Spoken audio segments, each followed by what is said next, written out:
Can you believe it's already March? It's amazing to me. And this weather has been absolutely insane. But what does March mean? Well, March means it is time now for us to look back at the stats for February and see what's our spring market going to look like and how are we being set up. Is it going to be really great? Is it going to be awesome? I think it is. And I'll be right back after this to tell you exactly why I think that is. Yeah. Here we go.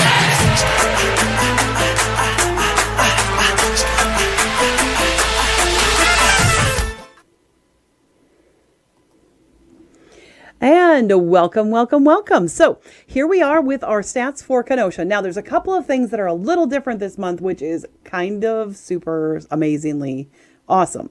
So the amazing, awesome thing is that we have our new website up and running and we have the Market Snapshots. So I'm only going to cover the stats for the actual city of Kenosha.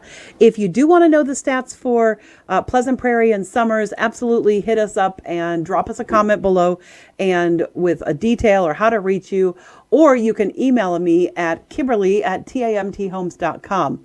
Alternatively, I'm going to put a link down below so that you can actually take a look at the stats on a market snapshot at any time that you want from our new website. So I'm just going to give you a link to our website, and all you have to do is go to Market Snapshots and choose your market, whether it's Pleasant Prairie, Kenosha, Summers, and at any time you can see a real snapshot of what the market's doing in your particular municipality. And it is important to separate them by municipalities because it does make a difference. But let's get into Kenosha's really quick here. Actually, our average list price for Kenosha has not really changed a whole lot. The average list price in January was $316,870. And in February, it's $310 and $531. So really not a big difference. That's just a fluctuation of which houses were being listed. And as well, but actually what is really cool is that the list prices came down a little bit, but the sale prices actually went up a little bit. And that's exactly what we need to see. We want to see that gap narrow between the sale and the list prices. So what does this mean for you? Well, it really means that what we want to see is we've got 310,000 and the sale prices were 278,000. So that's a really great, because in January it was only 270,000 as the average sale price. So that's a really, really, really, really good number. Let's talk about the sale to list and the overall sale to list. In 2023, we saw the overall sale to list as only 95.40%. But now we're seeing in 2024, the sale to list price in February of 2024 is 99%. This means that people are actually putting their houses on the market and they're dropping their house prices as soon as they need to, and they're getting very close to their list prices as far as what they actually sell for. So that's a number that has improved, and that looks really good for the spring market as well. So for the spring market, the other thing that we're really excited about is the fact that the absorption rate has gone up again. So absorption rate, if you remember from last month, is how many houses we have on the market and how long it would take us to sell them. Now, our absorption rate is still really low. It is only 0.97, which is basically almost a month. But in absorption rate last year in February was only 0.6. That was it was just about a half a month. And now we're up to a whole month. Now we really need to get that number up to 3 months, which means we need a lot more listings to come. But sometimes in March and April, when we hit that spring market, that absorption rate jumps because a whole lot of properties get listed in the spring market. So we'll have to keep an eye on that number for March. And then the average days on market last year were 43.7. That's actually a healthier number because there are some people who put their houses on the market and will only sell if they get a particular price, and they just do it to kind of test the market. So 43.7 was actually good last year. Now we're at 28.8, and that might seem like it's a good number, but the reality is it's actually not as good. And the main reason that it is not as good is because if houses sell too fast, then the absorption rate goes down and then we have that low inventory. Now, why is that a problem for sellers? Because if you're a seller of a house, you're like, but I want my house to sell quickly. So that's a good thing if the days on market is down, right? Not really, because what it does is it knocks buyers' confidence.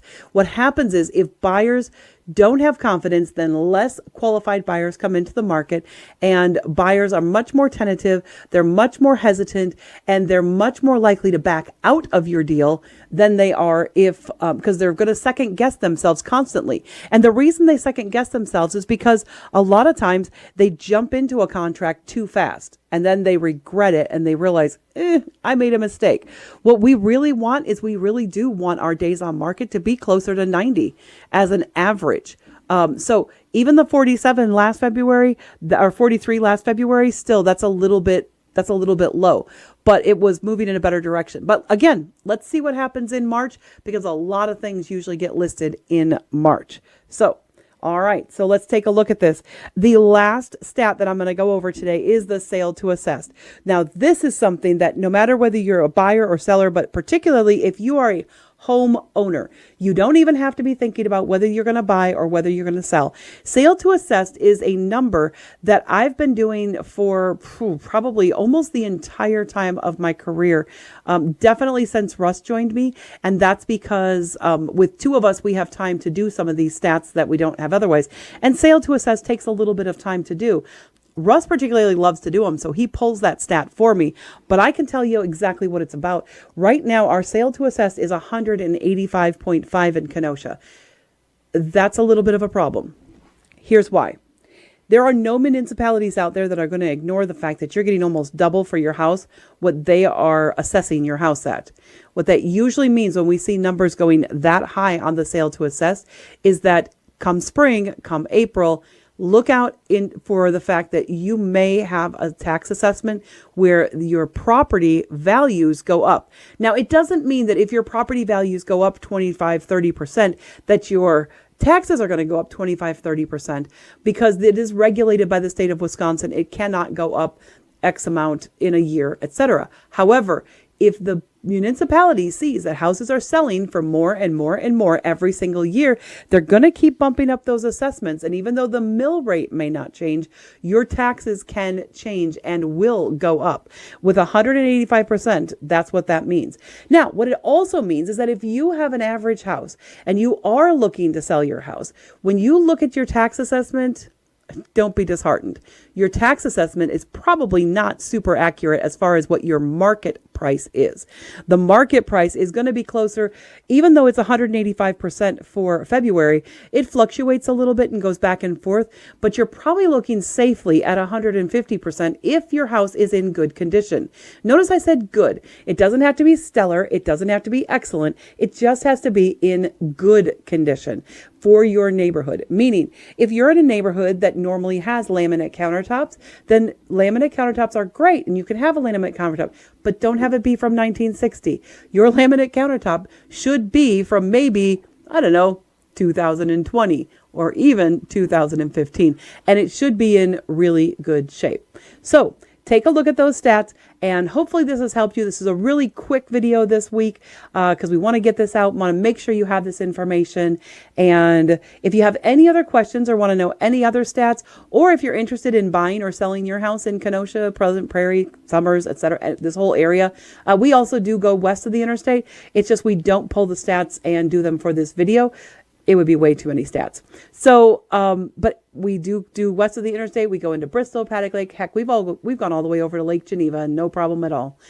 So definitely, if you are interested in buying, selling, or want more information, you can either check out that Market Snapshot on our website, or you can give us a call. You can give me a call at 262-676-2383. If I don't answer, it usually means I'm with a customer. And so that means I will call you back, though, very soon afterwards. Do make sure you leave a voicemail or send me a text message. You can send a text, once again, 262-676-2383. And this is if you have any questions regarding the market. It's not just if you're looking to buy or sell. It is if you have any questions or want me to pull some stats for your particular area. Hope to see you soon. And Thanks for joining me. Bye for now. If you got value from this video, do us a favor and click like. If you'd like to see more of the same, then subscribe and turn on that notification bell so that you don't miss any of our content.